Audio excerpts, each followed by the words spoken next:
बार की बात है, एक रामपुर गांव हुआ करता था जो बेहद सुंदर था। उस गांव में एक लड़का रहता था जिसका नाम विकास था। वह बहुत ज़्यादा गरीब था क्योंकि उसके माता पिता कुछ टाइम पहले उनका देहांत हो गया था। इस वजह से उसे 2 वक्त का खाना भी नसीब नहीं होता था। वह जो भी मजदूरी करता उससे वह अपना खर्चा चलाया करता था। उसी गांव में एक सेठ भी रहता था जो दूसरे लोगों को पैसे ब्याज पर दिया करता था। एक दिन की बात है, जब विकास अपने घर से कहीं काम के लिए निकल रहा था, तभी सेठ उसके घर आ जाता है और उससे बोलता है, अरे भाई, कहाँ जा रहा है तू? और इतने दिनों से कहाँ था? कहीं नहीं मालिक, बस यही काम देखने के लिए जा रहा था। और तुम कैसे आए? और सब ठीक है? हाँ, सब ठीक है। तू बता, मेरे पैसे वैसे कब देगा? पैसे मालिक? कैसे पैसे मालिक? मुझे तो पैसों के बारे में कुछ पता नहीं है। अच्छा, तुझे कुछ पैसों के बारे में पता नहीं है? तेरे बाप ने जो लिए थे मुझसे 3 साल पहले, वो पैसे उसने मुझसे 50 रुपए लिए थे और आज वो ब्याज बढ़कर 1000 हो चुके हैं। वो 1000 रुपए मुझे कौन देगा? तेरा बाप तो मर गया, अब तुझे ही देने पड़ेंगे। मालिक, मैं कहाँ से दूंगा 1000 रुपए? मुझ पे तो खाने के लिए भी कुछ नहीं है। मैं तो जो मजदूरी करता हूँ उसका खाना खा लाता हूँ। अब बताओ मैं क्या कर सकता हूँ? मुझे नहीं पता, मुझे कहीं से भी ला कर दे। मुझे मेरे पैसे हर हालत में चाहिए। जब तेरा बाप था तो उसने भी नहीं दिए, तेरा बाप खत्म हो गया तो तुझे ही देने पड़ेंगे। मालिक, कुछ तो रहम खाओ मुझ गरीब पर। बताओ मैं कहाँ से ला कर दूंगा इतने पैसे, और मुझे तो इन पैसों के बारे में पता भी नहीं है। अरे तो मैं क्या करूं, तुझे पता नहीं है तो? तेरे बाप ने लिए थे, उससे जाकर पूछ। पता नहीं, पैसे तो ले लेते हैं लेकिन जब देने का टाइम आता है तो ये ऐसे ही करते हैं सब। अरे मालिक, नहीं, ऐसी बात नहीं है। चलो मैं दे दूंगा, लेकिन अभी तो मेरे पास नहीं है। जब कमाऊंगा जब ही दूंगा, और अभी तो कोई काम वाम भी नहीं चल रहा है। अरे तो देगा कब तू? 3 साल तो हो गए, और क्या पूरी जिंदगी इंतजार करता रहूं मैं? यही काम है मुझे। माफी मालिक, माफी। मैं माफी मांगता हूँ आपसे। चलो मैं जल्दी ही कर दूंगा। अच्छा, तो तू ऐसा कर, तू मेरे पैसे मत दे।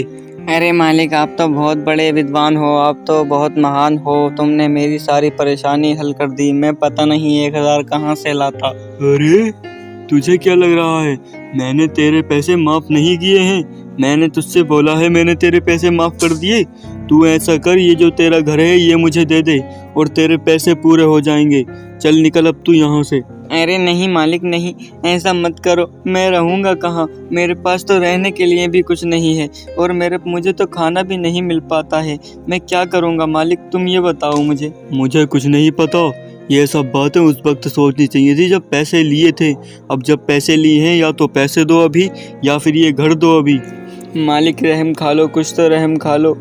कर दूंगा, मैं जल्दी ही कर दूंगा। अब तो रहने दो मुझे इसमें। अरे नहीं, बिल्कुल नहीं। अभी बता, अगर अभी पैसे देता है तो ठीक, नहीं तो ये तेरा घर मेरा। फिर बेचारा गरीब मायूस होकर वहाँ से चला जाता है। अब जब शाम हो जाती है और उसके पास सोने के लिए कोई घर नहीं होता है, तो वो सोचता है मैं क्या करूं। तभी उसके दिमाग में आता है कि यार, इस गांव में एक बूढ़ी औरत भी रहती है जिसका कोई बेटा नहीं है। मैं उससे जाकर मदद मांग के देखता हूँ। फिर बेचारा गरीब उस बूढ़ी औरत के पास जाता है और जाकर बोलता है, अम्मा, मैं बड़ा ही परेशान हूँ। मैं क्या करूँ? मेरा घर था, सेठ ने मेरा घर भी छीन लिया, और इस टाइम मेहनत मजदूरी तो कुछ हो ही नहीं रही है। तो मैं क्या खाऊं और कहाँ रहूं? अम्मा, बड़ा परेशान हूँ। तुम अपने घर में रख लो मुझे। अरे, मैं तुम्हें अपने घर में कैसे रख लूं? मैं तो तुम्हें जानती भी नहीं हूँ।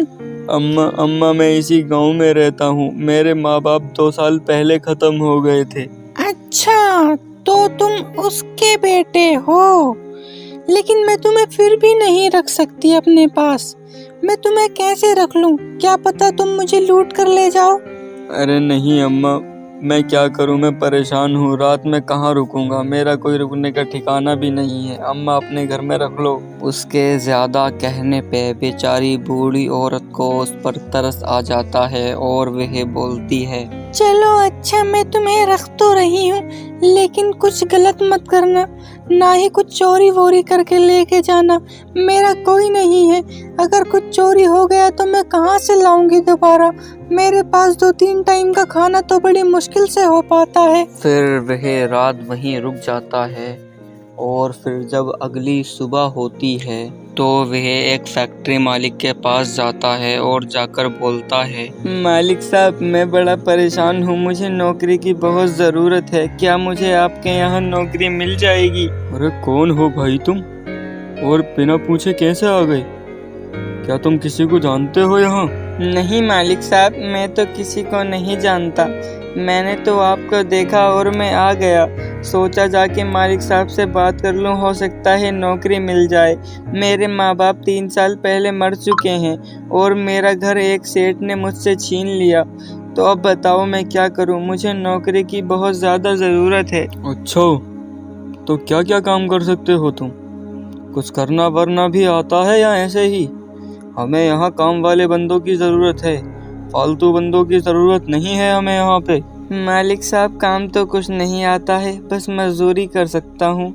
अगर आपके यहाँ कोई मजदूरी वाला काम हो तो मुझे रख लो। मैं क्या करूँ, परेशान हूँ, इसीलिए आपके पास आया हूँ। बड़ी उम्मीद लेकर आपके पास आया हूँ मैं, मना मत करना बस। अरे नहीं, हमारे पास मजदूरी वाले बंदों की ज़रूरत नहीं है, हमें तो कारीगरों की ज़रूरत है।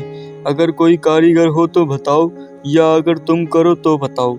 हमें सिर्फ कारीगरों की ज़रूरत है, मजदूरों की ज़रूरत नहीं है हमें। मालिक साहब देख लो, मुझे बहुत ज़्यादा ज़रूरत है, नहीं तो मैं आपके पास नहीं आता। अब बताओ मैं क्या करूं, मुझे नौकरी दे दो प्लीज़। अरे नहीं, हमारे पास कोई नौकरी वोकरी नहीं है, और बिना काम वालों को तो हम वैसे ही नहीं रखते, और तुमसे तो कुछ करना भी नहीं आता। जाओ जाओ यहाँ से, हमारे पास कोई नौकरी नहीं है। फिर वो गरीब बेचारा मायूस होकर वहाँ से भी आ जाता है। उस बेचारे गरीब ने सुबह से कुछ नहीं खाया होता है और उसे नौकरी भी नहीं मिलती है, तो वह मायूस होकर बूढ़ी दादी के घर बैठा होता है। तो फिर उनसे बोलता है, अम्मा, क्या कुछ खाने के लिए है? मुझे बहुत तेज़ भूख लग रही है, मैं क्या करूं? मुझे नौकरी भी नहीं मिली। मैं एक सेठ के पास गया था तो उसने मना कर दिया कि मेरे पास नौकरों की ज़रूरत नहीं है।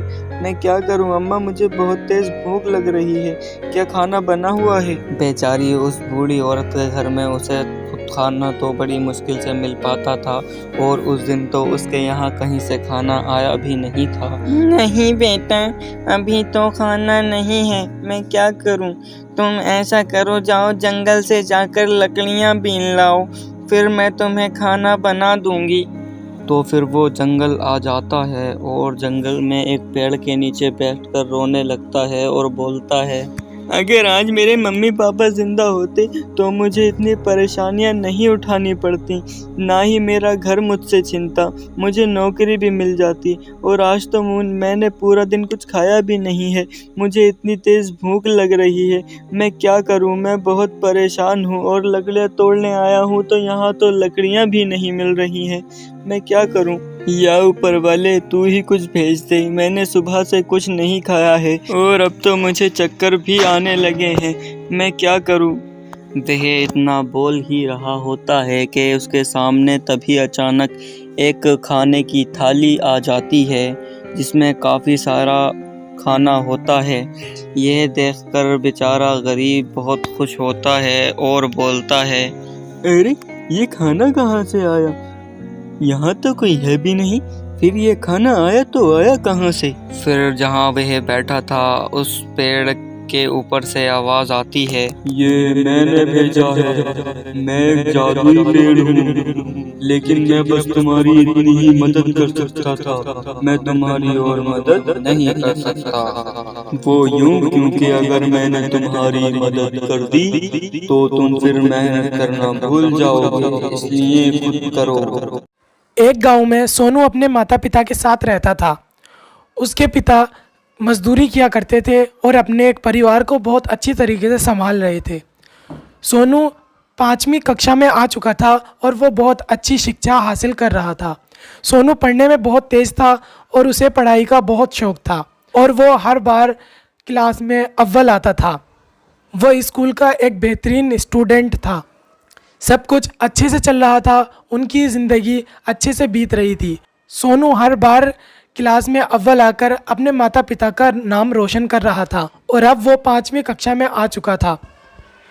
लेकिन उनकी इस हंसती खेलती ज़िंदगी को न जाने किसकी नज़र लग गई और एक दिन काम पे से लौटते समय उसके पिता का एक्सीडेंट हो गया, जिसमें उनकी हालत बहुत नाजुक हो गई। उन्हें जल्द से जल्द हॉस्पिटल में एडमिट कराया गया। घर में कमाने वाले सिर्फ उसके पिता थे। उसके पिता का ही एक्सीडेंट हो गया। अब उनके पास कोई कमाने का ज़रिया नहीं था, जिसकी वजह से उनके पास पैसे भी नहीं थे और उनके पिता का ठीक से इलाज नहीं हो सका, जिस वजह से उसके पिता की मृत्यु हो गई। उसके बाद से उनके ऊपर मुसीबतों का पहाड़ टूट पड़ा। ना ही उनके घर में खाने के लिए कोई राशन बचा था और ना ही पढ़ाई की फ़ीस के लिए पैसे। अब उसकी माँ बहुत परेशान रहने लगी थी। सोनू अपने माँ से बोलता है, माँ सर फीस को बोल रहे हैं, वो बोल रहे हैं कि अगर जल्दी हमारी फ़ीस जमा नहीं हुई तो वो मुझे स्कूल से निकाल देंगे। माँ मुझे स्कूल से नहीं निकलना है।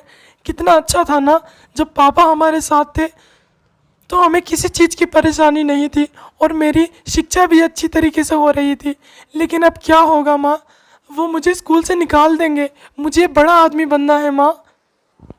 बेटा तू टेंशन न ले, मैं कहीं ना कहीं से कुछ ना कुछ कर लूँगी, लेकिन तुझे स्कूल से नहीं निकलने दूँगी। मैं तेरी पढ़ाई नहीं रुकने दूँगी। लेकिन माँ तुम क्या करोगी? तुमसे तो कोई काम भी नहीं आता है और ना ही तुम्हारी कोई नौकरी है, फिर तुम कैसे पैसों का इंतज़ाम करोगी? बेटा तू बस अपनी पढ़ाई पर ध्यान दे, बाकी सब मैं संभाल लूँगी। सोनू की माँ सोनू को तसल्ली तो दे देती है, लेकिन वो अंदर से बहुत परेशान होती है क्योंकि उसके पास कमाने का कोई सहारा नहीं था और ना ही उससे कोई काम आता था जिस काम को करके वो कुछ पैसे कमा सके। तभी उसे एक आइडिया आता है कि वो क्यों ना लोगों के घर जा जाके काम करे और उनके बर्तन झाड़ू करके ही पैसे कमाए। वो अगले दिन से ही लोगों के घर में जाने लगती है और उनका काम करने लगती है, जिसके उसको पैसे मिलने लगते हैं। वो एक घर से एडवांस में कुछ पैसे लेती है और सोनू की फ़ीस जमा करती है। जब से उसके पिता की मृत्यु हुई तब से उनकी हालत बहुत ख़राब हो गई है। अब उनके पास इतने भी पैसे नहीं हैं कि वो सोनू की दूसरी ड्रेस ले सकें। सोनू की पूरी ड्रेस फट चुकी है और उसके जूते भी फट गए। इसीलिए अब वो घर के ही कपड़ों में स्कूल जाता और चप्पलें पहनकर ही स्कूल जाया करता, जिसकी वजह से स्कूल के सभी बच्चे उसकी मजाक उड़ाया करते थे। हाँ हाँ हाँ, देखो देखो सोनू आ गया, इसके पास तो यूनिफॉर्म भी नहीं है। हाँ हाँ हाँ हाँ हाँ, बेचारे के पास जूते भी नहीं है, देखो चप्पलों में आता है। वो तो टीचर इससे कुछ नहीं कहते हैं। जिस दिन टीचर ने मारना शुरू कर दिया ना, ये तो स्कूल में रहेगा भी नहीं, बड़ा आया टॉपर। सारे ही बच्चे उसे ताने दिया करते थे, लेकिन उसकी काबिलियत को देखकर और उसकी पढ़ाई में शौक और जज्बे को देखकर उसके टीचर उसे कभी टोका नहीं करते थे। इस बार भी वो 5वीं कक्षा में भी सबसे अव्वल आया और सबसे ज़्यादा नंबर हासिल किए, जिसकी वजह से उसके टीचर उससे कहते हैं, सोनू बेटा तुम बहुत अच्छी पढ़ाई करते हो, ऐसी ही मन लगाकर पढ़ाई करते रहो। तुम देखना एक दिन तुम्हारी ये सारी परेशानियां ख़त्म हो जाएंगी और तुम बड़े आदमी बन जाओगे।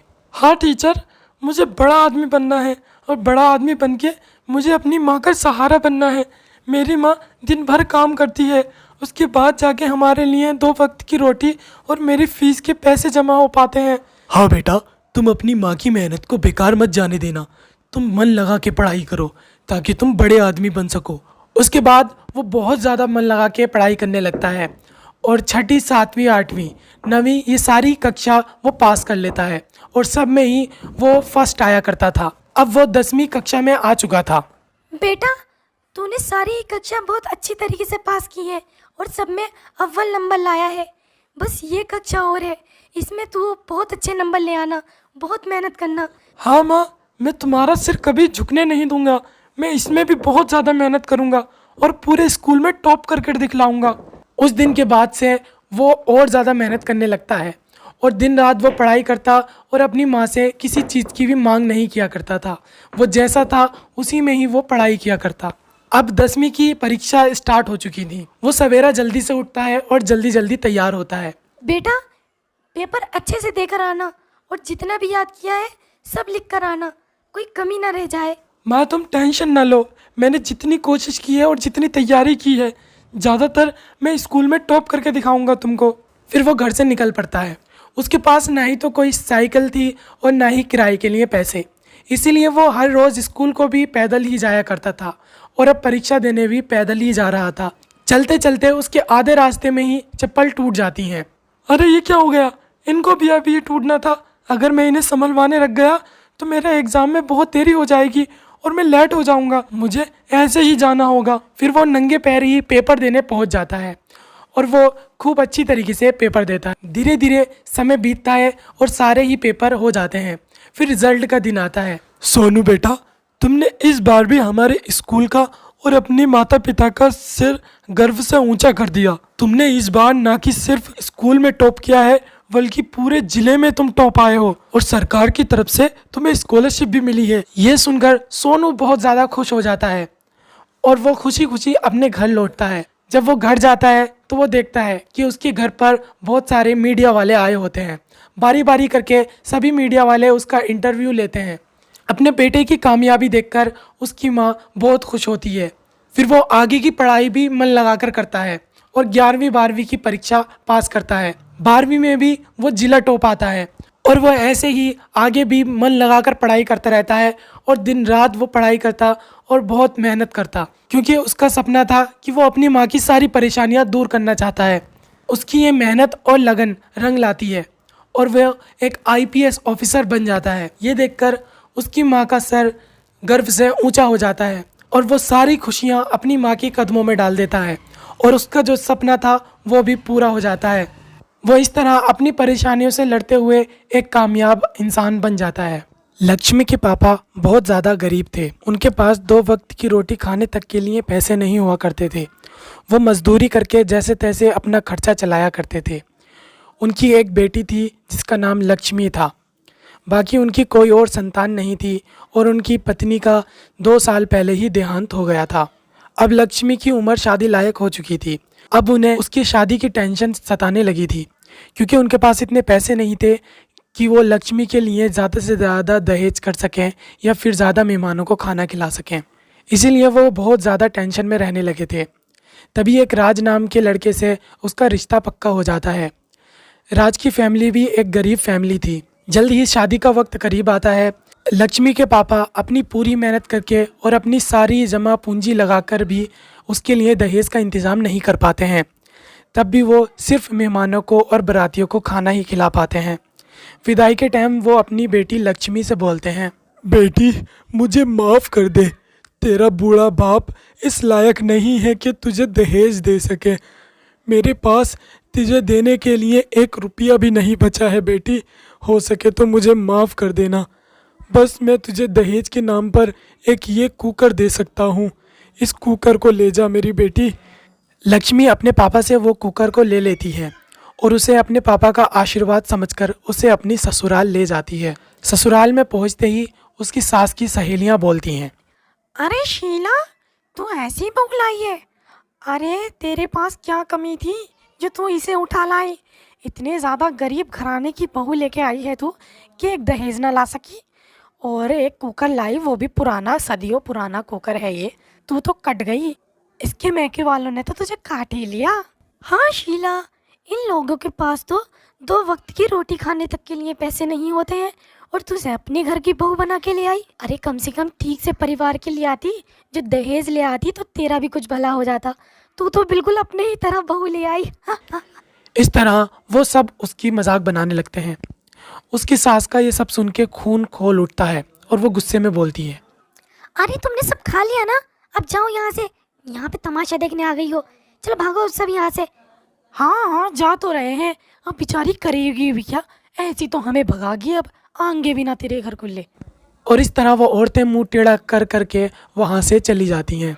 उसके बाद शीला अपने पति पर बरसने लगती है। अरे ये कैसी गरीब बहू ले आए, सब में मेरी मजाक बनवा दी। अगर दहेज के कुछ पैसे लाती तो उससे कुछ हमारा भला हो जाता, हमारा बेटा कुछ बड़ा कारोबार करके बैठ जाता या फिर हम कुछ काम कर लेते। लेकिन तुम तो इस गरीब को उठा लाए। अब मैं क्या करूं? सब में मेरी नाक कटी फिर रही है। सब यही कह रहे हैं कि शीला तो अपने ही तरह बहू ले आई। अरे शीला, तुम इतनी क्यों गुस्सा कर रही हो? नई नई बहू अभी आई है घर में, तुम अभी से शुरू हो गई? बेटा तुम अपनी भाभी को अंदर लेके जाओ।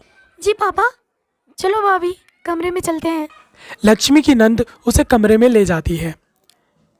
शीला की सारी बातें सुनकर लक्ष्मी बहुत ज़्यादा टूट जाती है और वो रात भर यही सोच सोच के रोने लगती है। अगली सुबह वो जल्दी उठती है और ससुराल का सारा काम ख़त्म करती है। उसके बाद वो अपनी सास के पास जाती है और बोलती है, माँ जी, आज मेरी ससुराल में पहली रसोई है। आप बता दीजिए मुझे क्या बनाना है, मैं वही आपको बना दूंगी। हाँ देख ले बहू, ये थोड़ा सा राशन है, इसी में ही तुझे स्वादिष्ट खाना बनाना है। छोले पूरी बना ले और हलवा बना ले और अपने ससुर के लिए रोटी डाल देना, वो पूरी नहीं खाते हैं। इतना बोलकर उसकी सास वहाँ से चली जाती हैं। लक्ष्मी सोच में पड़ जाती है कि इतने सारे राशन से वो इतने ज़्यादा खाना कैसे बनाएगी। अरे राशन तो बहुत थोड़ा है और माँ जी ने इतना ज़्यादा काम बता दिया, अब मैं कैसे करूँगी ये सब। चले जो भी होता है देखते हैं। शुरुआत में अपने पिताजी के दिए हुए कुकर से करती हूँ। फिर वो उस कुकर को चूल्हे पर चढ़ाती है। जैसे ही वो चूल्हे पर चढ़ाती है उस कुकर में से रोशनी निकलने लगती है। लक्ष्मी उस कुकर के अंदर जब झांक कर देखती है तो उसमें से तरह तरह के पकवान निकलने लगते हैं। जो जो उसकी सास ने बनाने के लिए बताया वो सब उसमें से निकल आए। उसके बाद उस कुकर का मुंह बन गया और वो बोलने लगा, लक्ष्मी, मैं तुम्हारे दादा परदादा के जमाने का कुकर हूँ। मैं बहुत पुराना हो गया हूँ, लेकिन किसी ने मुझे आज तक किसी ने नहीं फेंका, क्योंकि मैं एक जादुई कुकर हूँ और मैं गरीब और बेसहारा लोगों की मदद करता हूँ।